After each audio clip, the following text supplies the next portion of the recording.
In this video, I'm going to go over a few ways to get more real 5-star reviews on your Shopify store. Importing reviews might be a great way to get started, but you want real, truthful customer feedback when you're thinking long term. Giving customers a great experience and hoping they'll share your brand with their friends is what you should really be focusing on. Okay, so the first strategy that I have for you guys is to use email automation. And basically how this works is each time a customer places an order on your store, you guys let a set amount of time pass. This can be 10 days, 15 days, this can even be 30 days or even 90 days, but each store should be different. This should be based on your own brand and the products that you sell, but basically after a set amount of time, an email should automatically go out asking your customers to leave a review on their purchase. This allows them to try out your product for that set amount of time, really see how they like it, and give them time to form an opinion. Giving your customer time to form an opinion on their product and give their honest review will highlight what you guys are already doing well, but also give you guys a few suggestions of what you guys can actually focus on and fix within your own brand. So if you guys are wondering where to get started with email automation, Klaviyo has a great set of tools that are free to use and very easy to set up. Okay, so my second strategy is to actually just import some reviews to get started. And I know I spoke out against this a moment ago, but let me explain why. Now, many of the customers that you guys are going to come across will not want to be the first to leave a review on your store. So if you guys have 0 reviews on your store,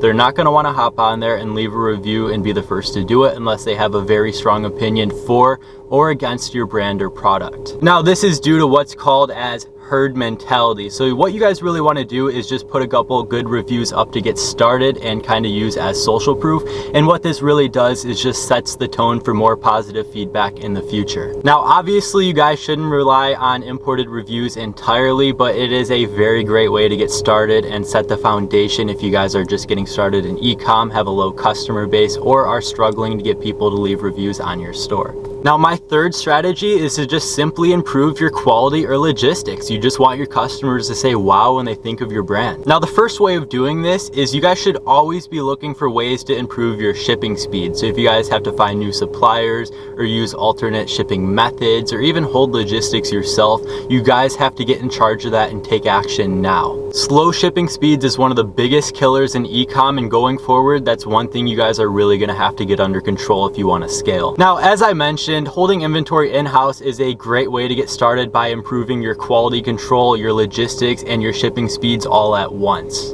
Now, what I mean by holding inventory in-house, I don't actually mean you guys need to fill up your house or apartment with thousands and thousands of units from China, but you guys can actually get started by making a small investment in like a warehouse or a storage unit. It's a bit of a process to figure out, but once you guys figure out how much inventory you need to order, how often you need to order it, how you're going to get orders shipped out, and the process to do so, then it's smooth from there on. Now, another great way to improve your logistics is just to include thank you notes or freebies like stickers. Customers love that, and it will turn them towards your brand time and time again. It's a great sense of brand awareness and getting people to spread the word about your brand to their friends and family. Now, my final tip for you guys is just to always be transparent. Now, I feel like that's one of the biggest rules in e-com that so many people just decide to go against. Now, you guys just always want to be upfront about your shipping speeds and locations, even if that means you have to improve them over time. Your customers just want to know what to expect, and if you guys set the expectations high at the start and deliver down here, then you're going to deal with a lot of refunds, chargebacks, and just angry customers overall and potential lawsuits. So to avoid all of that, like I said, just always be upfront. Include this in your shipping policies, on your product pages, FAQs about your brand. Just tell your story and be honest, and your customers will love you. Now, you guys also want to communicate any shipping delays or import fees. Now, this is something I deal with a lot. On one of my brands, I use UPS ground shipping a lot. And when it goes over the border, whether it's Canada or Mexico or any other country that I ship to, a lot of the customers actually end up having to pay import fees on arrival.